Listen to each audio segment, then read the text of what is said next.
आप सभी का बहुत स्वागत है। आपके साथ मैं हूं नलिनी पांडे। नमस्कार, मैं हूं आपके साथ विकास। ब्रजेश सक्सेना। लाख टके की बात में आज सबसे पहले बात होगी बिहार विधानसभा चुनाव का रिजल्ट, जो आने में सिर्फ अब आज की रात बाकी है, क्योंकि कल सुबह 8 बजे से काउंटिंग की प्रक्रिया शुरू होने वाली है। और इसके बाद आपको बताएंगे इस बुलेटिन में बिरसा मुंडा की 150वीं जयंती पर सीएम योगी आदित्यनाथ ने जनजातीय भागीदारी उत्सव में उन्होंने शिरकत की है और आजादी की लड़ाई में उनके योगदान को याद भी किया। और फिर बात होगी एसआईआर को लेकर। अखिलेश लगातार मीटिंग कर रहे हैं। एसआईआर को एसपी कांग्रेस इसे 2027 का दरअसल मुद्दा बनाने में जुटी हुई। साथ ही आपको बताएंगे जीत के लिए मायावती भी लगातार समीक्षा बैठकें कर रखी हैं। वहीं बाबा बागेश्वर की सनातन पदयात्रा मथुरा पहुंच चुकी है। अब आपको खबरें दिखाते हैं विस्तार से।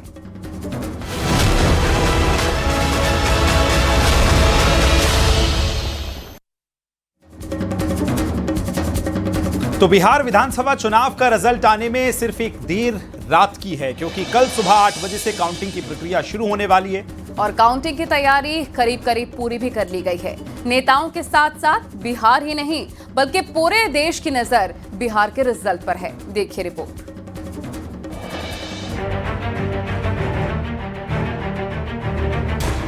रिकॉर्ड मतदान के बाद बिहार विधानसभा चुनाव में अब रिजल्ट की बारी है। बिहार ही नहीं बल्कि पूरे देश की नजर बिहार चुनाव के नतीजों पर है।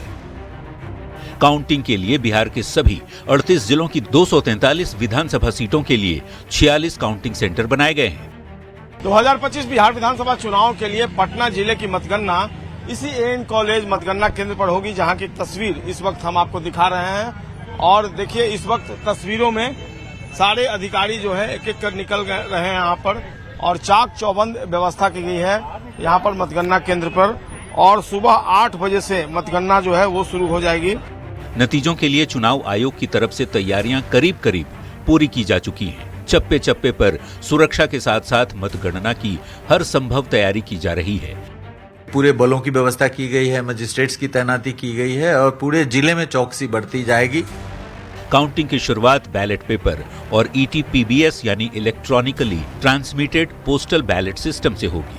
उसके आधे घंटे बाद इलेक्ट्रॉनिक वोटिंग मशीनों के वोट गिने जाएंगे, फिर दोनों साथ चलता रहेगा।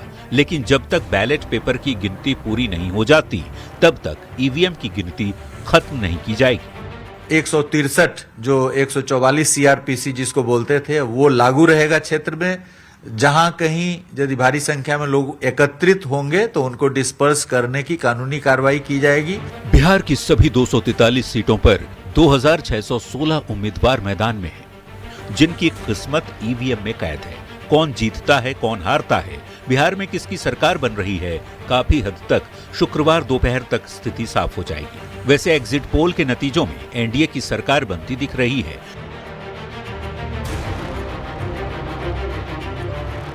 जबकि महागठबंधन का दावा है कि एग्जिट पोल एक्चुअल पोल आने पर फेल साबित हो जाएंगे। वैसे दोनों ही गठबंधन के नेता सरकार बनाने का दावा जरूर कर रहे हैं। Bureau report, news 18।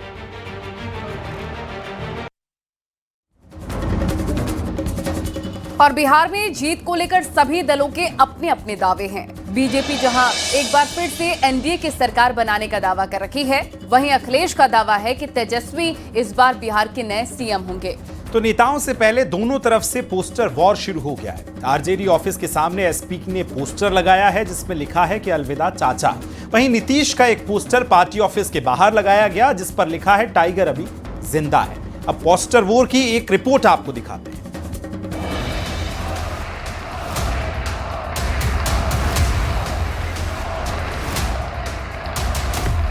मारब सिक्सर के 6 गोली छाती में, यही जंगल राज की आहट है।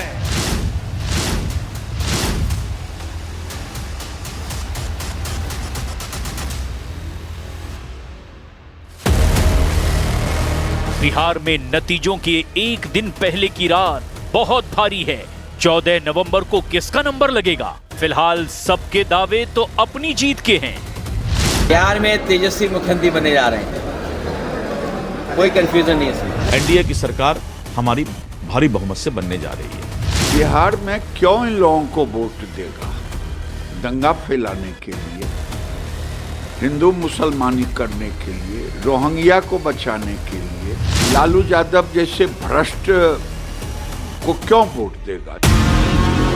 इस बीच आरजेडी नेता सुनील सिंह ने अपने बयान से बड़ा विवाद खड़ा कर दिया। ये बेईमान लोग जिस चुनाव आयोग के बारे में साख पर उसका बट्टा लग चुका है कि कहीं न कहीं आप बेईमानी कीजिएगा तो आपको भी नेपाल का दृश्य यहाँ पर देखने को मिलेगा। कौन माई का लाल पैदा लिया है इस बिहार में, जो माननीय नीतीश कुमार जी के एनडीए की सरकार में कानून को अगर कोई अपने हाथ में लेने की कोशिश करेगा तो चुनाव आयोग तो मुकम्मल व्यवस्था किया ही है। ऐसे बयान राजनीति के केवल छुरछुरी पटाखा है।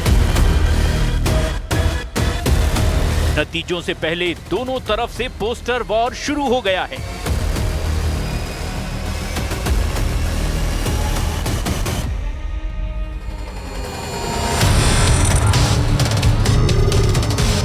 इस बीच सासाराम समेत कई जगहों पर ईवीएम की सुरक्षा को लेकर हंगामा हुआ। कहा गया ट्रकों में रखकर नकली ईवीएम स्ट्रांग रूम पहुंचाए जा रहे हैं।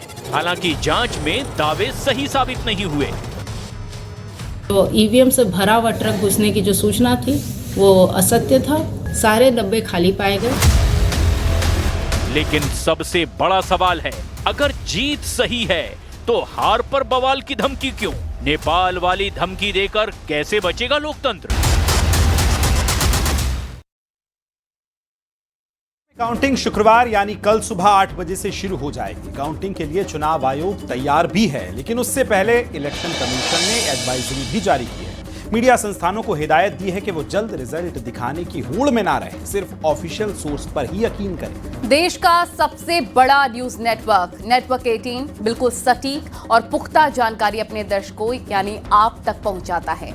आप तक रिजल्ट का हर अपडेट पहुंचाने के लिए हमने खास तैयारी की है। आप तक एकदम सटीक और तेज नतीजे हम कल दिखाएंगे। दिखाते हैं आपको रिपोर्ट।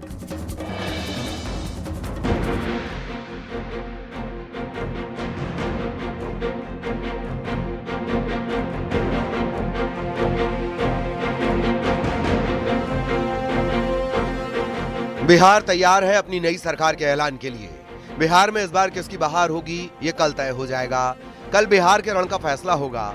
काउंटिंग के लिए चुनाव आयोग तैयार है, लेकिन उससे पहले चुनाव आयोग ने काउंटिंग को लेकर एक एडवाइजरी जारी की है। और ये एडवाइजरी है मीडिया संस्थानों के लिए, चाहे वो न्यूज चैनल्स हो या इंटरनेट मीडिया। सलाह दी गई है कि रिजल्ट दिखाने की आपाधापी में ना रहें और जल्द रिजल्ट दिखाने की होड़ में किसी भी सुनी सुनाई बात या अनौपचारिक स्रोतों पर भरोसा न करें। चुनाव आयोग ने साफ कर दिया है कि सटीक अपडेट, रुझानों और नतीजों के लिए सिर्फ चुनाव आयोग की आधिकारिक वेबसाइट result.eci.gov.in से ही लें। वैसे तो आप सब लोग समझदार हैं, लेकिन फिर भी आजकल के इस युग में अगर कोई भी मिस इन्फॉर्मेशन अगर आपके थ्रू कोई प्रोपोगेट करना चाहता है तो उसको बिना वेरीफाई किए आगे न बढ़ाएं। और ख़ास तौर से अगर आपको लगता है कि वो गलत इन्फॉर्मेशन है तो उसको अगर आप सूचित कर देंगे 1950 पर या सी विजिल पर तो उस पर एक्शन भी लिया जा सकता है। दरअसल चुनाव आयोग की दलील है कि वोटों की गिनती प्रक्रिया सुबह 8 बजे शुरू होती है। इस प्रक्रिया में सील पैक ईवीएम बॉक्सेस को खोलना, उनका परीक्षण जैसी छोटी छोटी प्रक्रियाएं शामिल हैं, जिनमें समय लगता है। किसी भी हालत में पहला रुझान 8 बजे के फौरन बाद कुछ ही सेकंड्स या मिनटों में नहीं आ सकता है। ये बात पूर्व मुख्य चुनाव आयुक्त भी साफ कर चुके हैं। जब काउंटिंग का समय शुरू होता है तो 8:05 और 10 मिनट से रिजल्ट्स आने शुरू हो जाते हैं, जिस नॉनसेंस। आप बताइए, मेरी पहली काउंटिंग 8:30 बजे शुरू होती है और हमारे पास प्रमाण है इस बार कि 8:05, 8:10, 8:15 पर आने लगा इतने की लीड, इतने की लीड, इतने की लीड, इतने की लीड। ऐसा तो नहीं है, I am just posing question, we are not gone into this, but ऐसा तो नहीं है कि एग्जिट पोल को जस्टिफाई करने के लिए वो शुरू में ट्रेंड्स आ गए कि हमने तो ऐसा कहा था, वैसे ही ट्रेंड हो रहा है, बाद में जो होगा वो होगा। और अचानक से पहला रिजल्ट एक राउंड का 8:30 बजे जब काउंटिंग शुरू हो रही है तो 9 बजने में 10 मिनट, 9 बजने में 5 मिनट से पहले 20 मिनट भी लगेंगे एक राउंड में, तो आ ही नहीं सकता। अब आपको बता दें कि चुनाव आयोग ने तो अब एडवाइजरी जारी की है, लेकिन देश का सबसे बड़ा न्यूज नेटवर्क 18 बिल्कुल सटीक और पुख्ता जानकारी अपने दर्शकों तक पहुंचाता है। आप तक रिजल्ट का हर अपडेट पहुंचाने के लिए हमारी तैयारी खास है। हर एक काउंटिंग सेंटर पर हमारे रिपोर्टर तैनात हैं, जो चुनाव आयोग की तरफ से जारी अपडेट सीधे काउंटिंग सेंटर से हमारे लाइव रिजल्ट हब तक पहुंचाते हैं और फिर लाइव रिजल्ट हब के जरिए हम अपने दर्शकों तक बिना देरी किए हर अपडेट पहुंचाते हैं। यही वजह है कि किसी भी इलेक्शन रिजल्ट में दर्शक सिर्फ नेटवर्क 18 पर भरोसा करते हैं। Bureau report, news 18।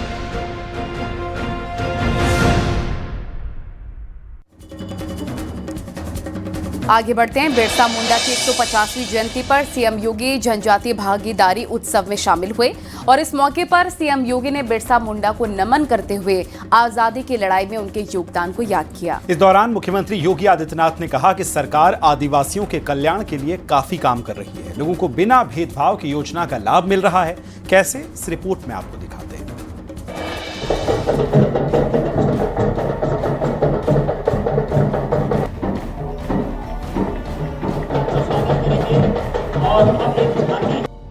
भगवान बिरसा मुंडा की 150वीं जयंती पर लखनऊ में जनजातीय भागीदारी उत्सव का आयोजन किया गया। इस मौके पर सीएम योगी ने बिरसा मुंडा की मूर्ति पर माल्यार्पण कर धरती आबा को नमन किया। इस मौके पर सीएम योगी ने आजादी की लड़ाई में बिरसा मुंडा के योगदान को याद किया कि धरती आबा बिरसा मुंडा भारत के स्वाधीनता के पक्षधर थे। इसके लिए उन्होंने अभियान चलाया।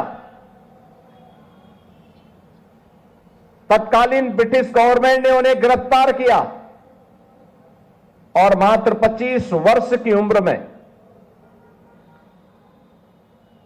उन्होंने रांची के जेल में अंतिम सांस ली। सीएम योगी ने कहा, बिरसा मुंडा ने जनजातीय समुदाय को एक ही नारा दिया था, अपना देश अपना राज, यानी वो जल जंगल जमीन से जुड़े लोगों के नायक थे। जनजातीय समुदाय को एक ही नारा दिया था और वह नारा था अपना देश अपना राज।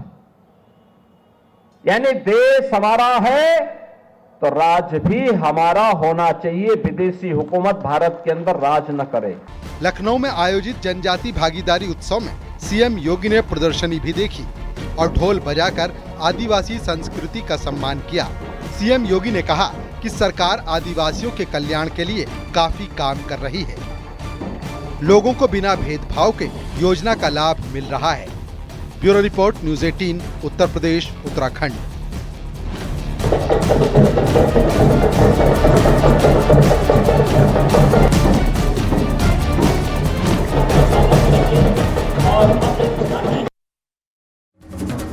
पिछले कई दिनों में समाजवादी पार्टी के अध्यक्ष अखिलेश यादव ने पार्टी को लेकर कई अहम मीटिंग्स की हैं। एसआईआर को लेकर विधायकों, सांसदों, जिला अध्यक्षों और राज्य कार्यकारिणी के साथ बातचीत तक की है। एसआईआर को एसपी कांग्रेस 2027 का मुद्दा बनाने में जुटी हुई है।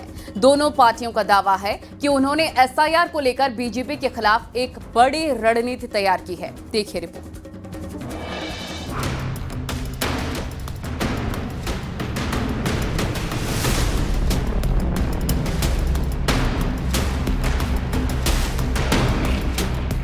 बिहार विधानसभा चुनाव में प्रचार के बाद लौटे एसपी अध्यक्ष अखिलेश यादव ने पार्टी ऑफिस में कई दिन तक गहन समीक्षा बैठक की।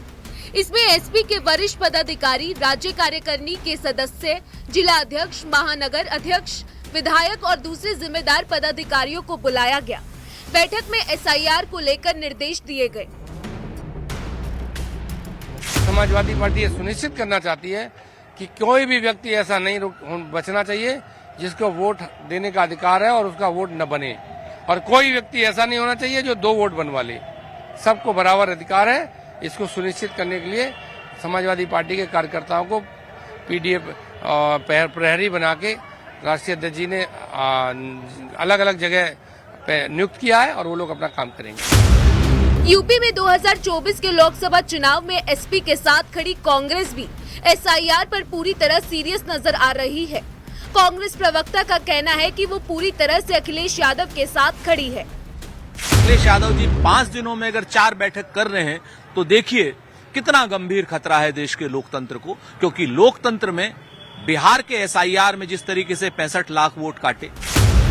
एसपी इस बात को लेकर जनता के बीच जाना चाहती है कि चुनाव आयोग और बीजेपी एक साथ खड़े हैं। अखिलेश इसे 2027 में बड़ा चुनावी मुद्दा बनाना चाहते हैं। अंतिम प्रकाशन से पहले तमाम डिटेल समाजवादी पार्टी कार्यालय के साथ साथ निर्वाचन आयोग और जिले के जिला निर्वाचन अधिकारी को भी तमाम रिपोर्टें सौंपी जाएंगी। समाजवादी पार्टी अंतिम प्रकाशन से पहले चीजों को चेक करेगी ताकि SIR को लेकर के वो पूरी तरह से संतुष्ट हो सके और 2027 के चुनाव में उसका भरसक इस्तेमाल कर सके। कैमरा पर्सन गोपी गिरी के साथ अलाउद्दीन, न्यूज़ 18 लखनऊ। वहीं मायावती आने वाले दिनों में राजनीतिक दलों को कड़ी टक्कर देने की तैयारी कर रही हैं। 9 अक्टूबर की रैली की भीड़ से मायावती काफी एक्साइटेड हैं, उत्सुक हैं और इसके बाद बिहार में रैली के अलावा लखनऊ से लेकर दिल्ली तक मायावती मैराथन बैठकें कर रही हैं। बूथ स्तर तक मजबूती के साथ मायावती ने 6 दिसंबर को बाबा साहेब के परिनिर्वाण दिवस के आयोजन की भव्य तैयारी के निर्देश दिए हैं। यूपी में 2027 की तैयारियों में जुटी मायावती देश भर में संगठन को धार देने की तैयारी कर रही हैं। इस रिपोर्ट के जरिए आपको दिखाते हैं।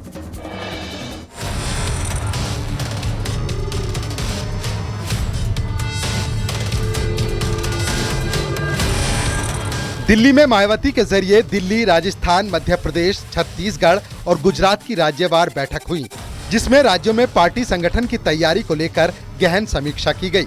मायावती ने पोलिंग बूथ स्तर पर मजबूती और पार्टी के जनाधार को सर्व समाज में बढ़ाने को लेकर चर्चा की।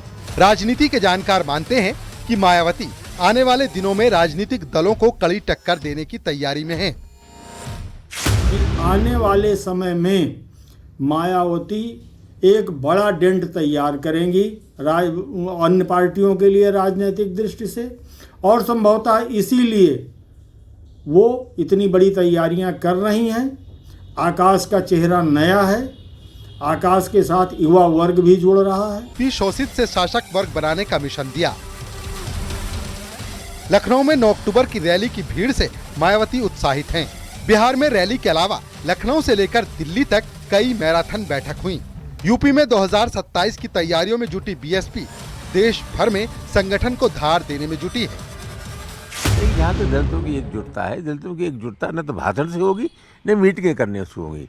आज उत्तर प्रदेश का दलित तो देश का दलित ये चाहता है कि उनके ऊपर लगातार जो मार पड़ रही है, उनको अपमानित किया जा रहा है, उनके खिलाफ एक सतत संघर्ष का ऐलान मायावती जी करे, जो उनके मिजाज में नहीं है। और कुल मिलाकर के एक जिन्ना राजनीतिक पार्टी को जो फैसला लेना चाहिए था इस समय, वो मायावती कोई निर्णय लेने की स्थिति में नहीं है। 6 दिसंबर 2025 को बाबा साहेब डॉक्टर भीमराव अंबेडकर का परिनिर्वाण दिवस है, जिसे बीएसपी ने पूरे जोश और उत्साह से मनाने की अपील की है। मायावती संगठन को विभिन्न राज्यों में मजबूती देने के साथ साथ यूपी पर भी खास नजर बनाए हुए हैं, क्योंकि 2027 अब नजदीक है और मायावती का खास फोकस उत्तर प्रदेश पर है। न्यूज़ 18 के लिए चंदन पटवाल के साथ संदीप पांडे, दिल्ली से। अब बात बाबा बागेश्वर की यात्रा की। बाबा बागेश्वर पीठाधीश्वर धीरेन्द्र कृष्ण शास्त्री की पदयात्रा मथुरा पहुंच चुकी है। दिल्ली से शुरू हुई यात्रा अपने 7वें दिन यूपी में प्रवेश कर चुकी है और इस दौरान बाबा बागेश्वर का जोरदार स्वागत भी हुआ है। दिल्ली में बम ब्लास्ट के बाद से बाबा बागेश्वर की यात्रा को लेकर सुरक्षा के कड़े इंतजाम किए गए हैं। वहीं बाबा बागेश्वर ने कहा कि आतंकी मंसूबे कभी भी सफल नहीं होंगे। सनातनियों के आगे कट्टरपंथी सोच कभी भी नहीं चल सकती है। देखिए रिपोर्ट।